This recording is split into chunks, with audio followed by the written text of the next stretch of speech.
Cette vidéo présente l'installation de base d'un système Linux basé donc sur la Ubuntu 18.04.3, dernière en date au moment de la création de cette vidéo. Donc pour ça j'utilise VMware Workstation, donc je vais créer une nouvelle machine virtuelle. Donc comme d'habitude j'installe le système d'exploitation un peu après. Je choisis donc un Linux dans les catégories et la version 64 bits de Linux. Voilà, Ubuntu 64 bits, pas de problème. Derrière, je vais laisser 20 Go, sachant qu'aujourd'hui, pour installer un Linux de base, le système d'exploitation fait largement moins de 20 Go, donc je vais laisser les 20 Go par défaut. Il sera toujours possible de rajouter un deuxième disque dur après l'installation. Donc le résumé, je fais terminer. Pour les biens de cette vidéo, je vais basculer en mode bridge, toujours en répliquant le réseau, et je vais valider. Non, pas tout de suite. Je vais d'abord ajouter le CD d'installation de Ubuntu. Donc Linux Ubuntu 18.04.3 Live Server. Et je valide. Je peux dès maintenant démarrer ma machine virtuelle. Évidemment.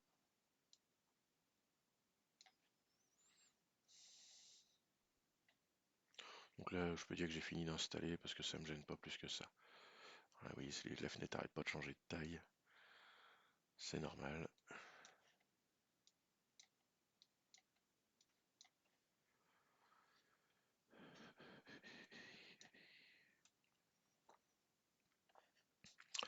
Donc cette phase est normale, hein, c'est une sorte de détection du système, pas de souci, ça va démarrer.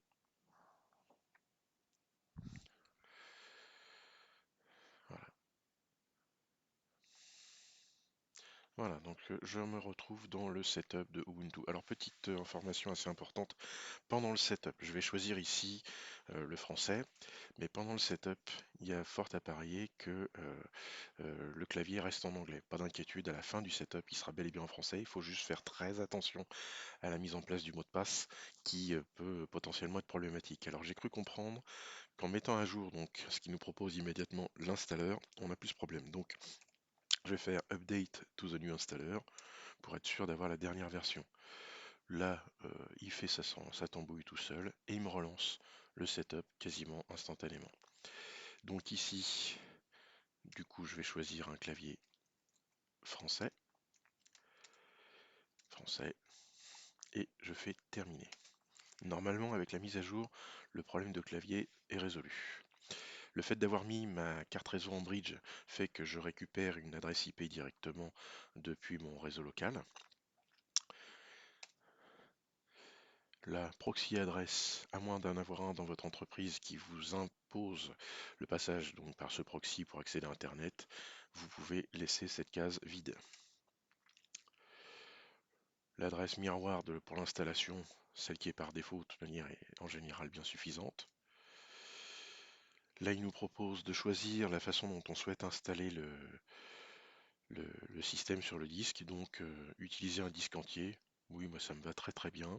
Il nous propose éventuellement d'utiliser le système LVM. LVM, c'est le Logical Volume Manager. C'est un système qui permet d'avoir des disques logiques, comme un peu on peut avoir sous Windows, des disques dynamiques sur lesquels on peut modifier les tailles de partition à la volée. Là, c'est pas ce qui m'intéresse. Je veux une installation basique, sans complication. Donc je fais terminer. Ici, donc j'ai un résumé de la configuration que j'ai choisie. Donc je vois qu'il va me faire effectivement un système avec a priori donc je vois deux partitions, hein, euh, et je peux faire ici directement terminer. Alors oui, l'installation est repassée un peu en français, c'est assez bizarre. Sélectionner continuer, ci-dessous va commencer le processus d'installation dont va résulter la perte des données sur le disque dur qui sera formaté. Effectivement, quand on installe une Ubuntu par défaut, il nous propose d'écraser le système, surtout s'il ne le reconnaît pas. Là, mon disque dur étant vierge, aucun problème, je peux faire continuer. Alors, mon nom, bah, par exemple, ici, ça peut être Nicolas. Server's name. Le server's name, donc là, ce sera uniquement le nom du serveur. Donc on évite les caractères spéciaux, les espaces et les accents. Donc moi je vais l'appeler SRV ou non, c'est en minuscule, pardon, SRV-Ubuntu. J'avais voulu le mettre en majuscule, il veut pas. Pick a username, pareil, le username ne doit pas être en majuscule. Donc là je vais mettre Nicolas par exemple. Il faut savoir que ce compte utilisateur sera euh, sera utilisé à la première ouverture de session et il aura des droits administrateurs. Ce ne sera pas donc un super utilisateur root, comme on peut le connaître des fois sous Linux, ce sera un super utilisateur de base. Donc il aura les droits de s'approprier un peu les droits root, mais pas, ce ne sera pas root proprement parlé. Donc, on choisit un mot de passe. Encore une fois, si vous avez un clavier qui répond pas forcément français-anglais, faites attention. Moi, vous voyez, j'ai pu taper Nicolas en tapant sur la lettre A de mon clavier, donc je peux dire que normalement, je suis bien azerty. Donc, je mets mon mot de passe habituel, à savoir le TSSR 76 étoiles, hein, que je fais dans tous les exercices. Terminé. Est-ce que j'installe OpenSSH Server? Si on sait ce que c'est, on peut l'installer. Si on ne sait pas ce que c'est, on l'installe pas. Pour la petite histoire, OpenSSH Server est le système qui permet de chiffrer les données entre le serveur Linux et un client de type PuTTY ou WinSCP ou les choses dans ce genre-là qui permettent donc de faire des transactions chiffrées entre un serveur et un client. Donc pour l'instant, je ne l'installe pas pour gagner quelques secondes à l'installation. Terminé. Ici, il me propose d'installer un certain nombre de paquets par défaut, des applications, on peut dire, hein. Donc l'idée, voilà, c'est on a un certain nombre de paquets qui peuvent être installables pour les gens qui seraient intéressés. Honnêtement, moi, dans mon cas, je ne veux rien installer. Si vous souhaitez installer des choses, rien ne vous en empêche à ce moment-là. Donc ici, je fais terminer et mon installation commence. Je vais mettre la vidéo en pause puisque l'installation dure environ 15 minutes, 15 à 20 minutes selon les systèmes.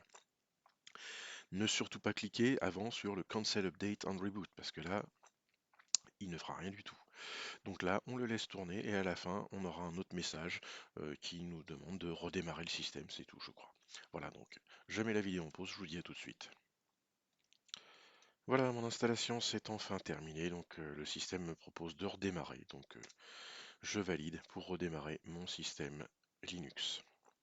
Donc là, la première chose qu'il me demande, c'est d'enlever l'installation, enfin le CD d'installation. Donc je suis sur une machine virtuelle, donc il le fait automatiquement. Donc je valide et mon système va bel et bien redémarrer.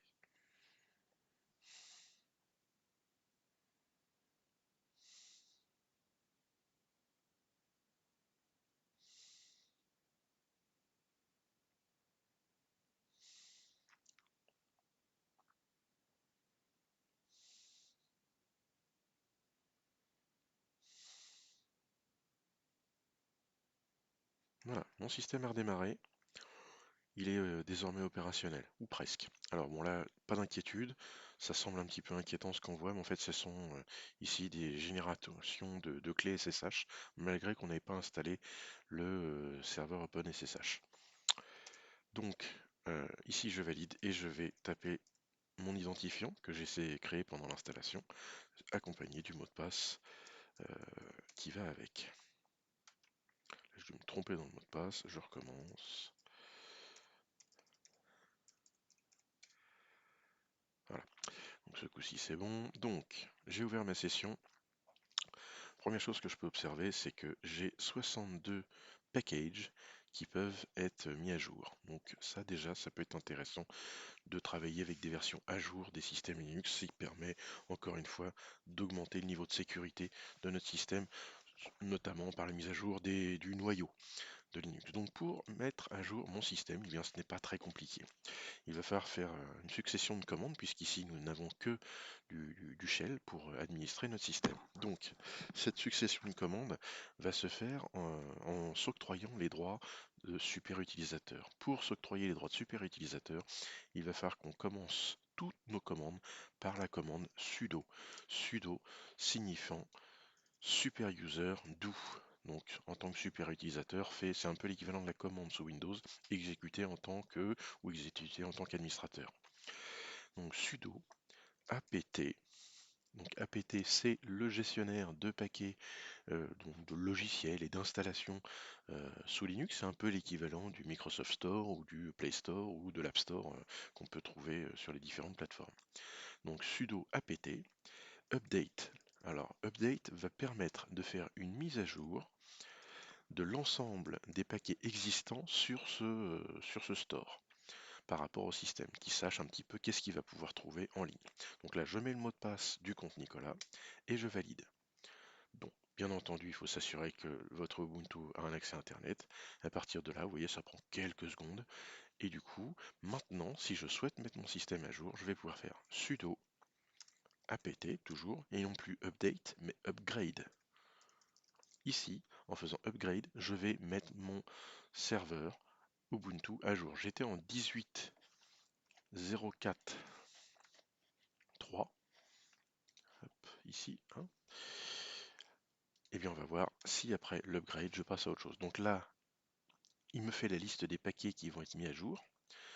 Je vois que ça va utiliser environ 3 mégas de plus sur mon système. Donc je fais faire yes. Hein, vous voyez, j'ai beau avoir choisi du français, j'ai encore quelques réminiscences de système en anglais. Donc la mise à jour va prendre quelques secondes à quelques minutes selon la plateforme, selon le nombre de mises à jour que vous avez à faire au moment où vous réaliserez cet exercice. Sachant qu'au moment où je vous parle, on est à deux doigts d'obtenir la version 20.04 d'Ubuntu, qui est donc la prochaine version avec un service de support longue durée, donc de 5 ans pour Ubuntu, hein, tous les 2 ans. Donc toutes les versions paires d'Ubuntu, les versions paires d'avril, sont des versions dites LTS, Long Time Service. Donc elles peuvent bénéficier de mise à jour pendant 5 ans. Donc c'est quand même pas négligeable. Ce sont les versions à privilégier. Évitez les versions intermédiaires qui sont en quelque sorte des versions bêta, si je puis dire, de, des systèmes Ubuntu. Privilégiez au maximum les versions LTS qui en général sont bien stabilisées. Donc voilà, mon installation semble se terminer. Alors même s'il ne le dit pas immédiatement, à la fin, un redémarrage, comme sous Windows, hein, est fortement requis pour s'assurer que la mise à jour est bien appliquée à tous les logiciels et tout le système. Donc là, il ne me dit rien. Donc ici, c'est plutôt bon signe qu'il ne me dise rien, pas d'erreur. Je refais un sudo et pour redémarrer mon système, moi j'utilise la commande init espace 6. Il y a d'autres commandes, je crois que la commande reboot fonctionne, mais bon, init 6, c'est l'idée c'est de rentrer le système en mode initialisation numéro 6, qui est l'init du reboot en fait. Donc ça prend quelques secondes. Mon système redémarre.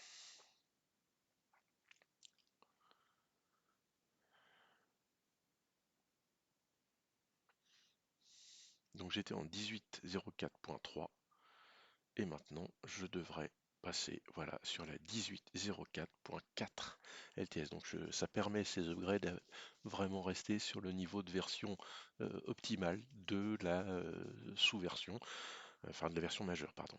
Donc ici la version 18.04.